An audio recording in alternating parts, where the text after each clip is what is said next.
Welcome back. 1 month into the government shutdown, some federal workers are turning to churches and local charities to help provide food for their families. And in 4 days, those workers could be missing out on a second paycheck. The TSA says 8% of its officers were out with unscheduled absences yesterday, compared to just 3% on the same day a year ago. The agency says many employees couldn't make it to work because of financial limitations, i.e., they couldn't afford to go to work. With me now is freshman Congresswoman Katie Hill, Democrat from California. She just met with TSA workers and air traffic controllers in her state who are working without pay. Congresswoman, thank you very much for being here. What did they tell you? I mean, it was just devastating to listen to them. They were talking about how, these are the representatives who represent, their entire location, facility. And they were talking about story after story of people who are not sure how they're going to make their rent. And, the TSA workers in particular, their average income is $40,000 a year. So some of them are driving up to 2 hours to get to work from, here in my district to LAX, and they can't afford the gas. We've got people, air traffic controllers, a highly skilled job, that are driving Lyft after work. And it's completely devastating. And they're just saying, it doesn't matter whose fault it is. People just want to get their paychecks. Well, what are you telling them? I mean, I told them that this was me being able to hear what's going on from their perspective, and I want to be able to come back and tell the stories and continue to put the pressure, because they know that, I'm one out of a large number of people, 535 members of the House and Senate. So they don't expect me to solve it by myself, but they said, it means a lot for me to be listening to them and making sure that their stories are shared in Washington. And hopefully we can really put that pressure on in the next several days. Have they told you that they would be willing, or they think you should be willing to give money up for this wall in order to end the government shutdown? Or are they telling you that it's not worth it, the president's wrong? I don't think it's about whether or not we should be spending money this way. I heard them say that everyone thinks we should have border security. These are people who keep our borders safe and keep our country safe. But what they said is that we have to make a stand to say that it is not acceptable to negotiate on the backs of federal workers. So, some of them came up to me afterwards and said, stay strong. And, that's a sacrifice, right? That's a self-sacrifice to say we have to make sure that this is not a future option to negotiate like this. And that's really what it boils down to. When is this shutdown going to end?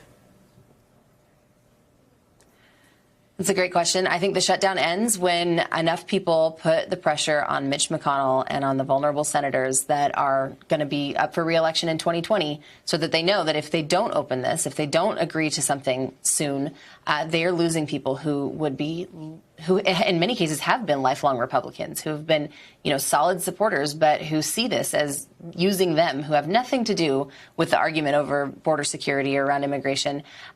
They're feeling like they're political pawns, and that's exactly what they're being used as.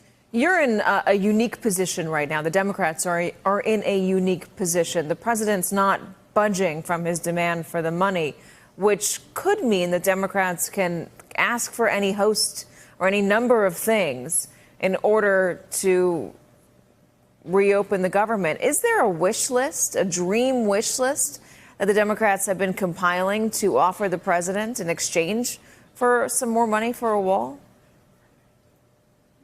Well, there are a lot of things that we want, but that's the negotiation that should happen after the government is open again and after these poor people are getting their paychecks. So that we have a whole host of things that we want around immigration, like that what? We want around border security. And I think, well, first of all, a 3-year temporary protection for TPS and DACA recipients is not nearly sufficient, especially since it'll be only a limited number of the people who should be getting that assistance.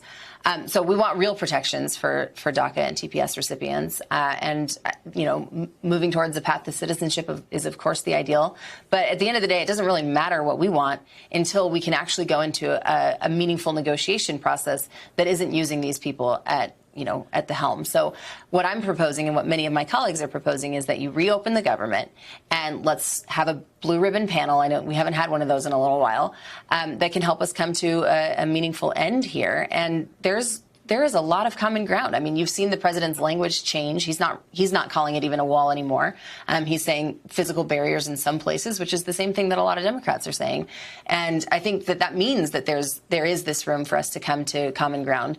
But he cannot use this people's paychecks as the way to do it. And that's something that we simply cannot allow, because if we do, then he'll do it over and over and over again. Well, I think let's be clear that there was an agreement between the House and the Senate and initially even the president to reopen the government, to partially fund the government for a period of time. And the president threw a wrench in it by demanding money for the wall after he was pressured by right-wing media. But now it seems like there is a war of attrition going on. At what point, if they refuse to budge on the other side, at what point will you feel, is there any point where you will feel that it's not worth keeping this many people out of work for this long?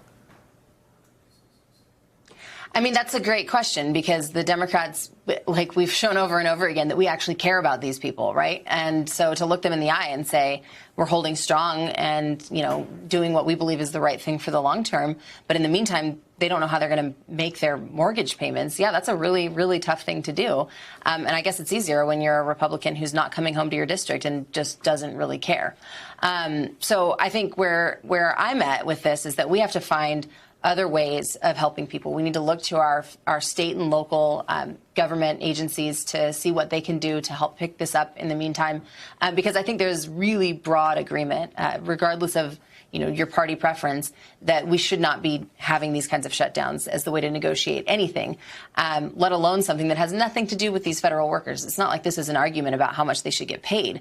This is about something completely unrelated. And the part that kills me is that you're talking about Border Patrol agents who aren't getting paid. You're talking about Coast Guard, who make sure that drugs aren't coming into our country, who aren't getting paid. Law enforcement officers, first responders. I mean, these are the ones that do keep us safe. The air traffic controllers and TSA agents that I met with, they're the ones who are making sure that a plane doesn't crash and that a terrorist isn't able to attack us in some way.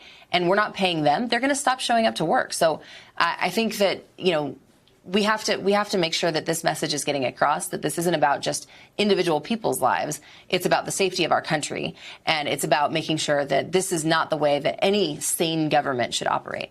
Congresswoman Katie Hill, thank you very much for joining us. Hello, YouTubers. If you're watching this, it means you've checked out our channel, so thank you. Now do me a favor, subscribe by clicking on that button down there. Click on any of the videos to watch the latest interviews and highlights from MTP Daily and MSNBC. You can get more Meet the Press content every morning in the First Read newsletter. If you're tired of content that you don't know anything about where it came from, you don't have to have that problem with us. NBC News, MSNBC, MTP, and the Meet the Press mindset right here for you on YouTube. Subscribe now.